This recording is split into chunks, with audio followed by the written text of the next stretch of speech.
அமெரிக்க போரில் அமெரிக்கா தோற்று British ஜெயித்திருந்தால் India பிரிட்டிஷின் அடிமையாக ஆயிருக்காது. ஏனென்றால் அங்கே அடிவாங்கிய பிரிட்டிஷார் என்ன பண்ணலான்னு கையை பிசைந்து கொண்டிருக்கும் பொழுது தான் கிழக்கிந்திய தீவுகளில் இருக்கக்கூடிய நாடுகளின் மீது அவர்கள் கவனம் வந்தது. அப்படி வந்தவர்கள்தான் இங்கே டீயையும் மற்ற வணிகத்தையும் ஊக்குவித்து இங்கே நாட்டையும் அபகரிக்கக்கூடிய ஒரு சூழலை உருவாக்கினார்கள். ஏனென்றால் அமெரிக்காவை எப்பொழுதுமே அவர்கள் தங்களுடைய பிடியில் வைத்து கொள்ள வேண்டும் என்று தான் நீண்ட காலமாக அமெரிக்கர்களுடன் அவர்கள் போர் புரிந்து கொண்டே இருந்தார்கள்.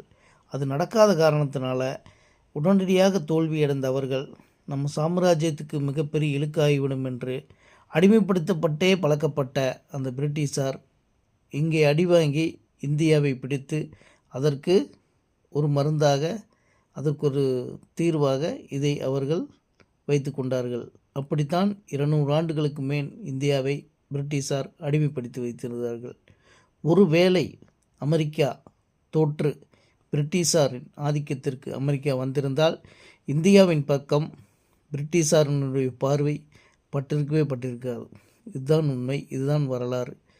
அங்கே தோற்றவர்கள் இங்கே அதற்கான பரிகாரமாக இந்தியாவை அடிமைப்படுத்தி அதிலே அவர்கள் தன்னுடைய சுயத்தை சொரிந்து கொண்டார்கள்.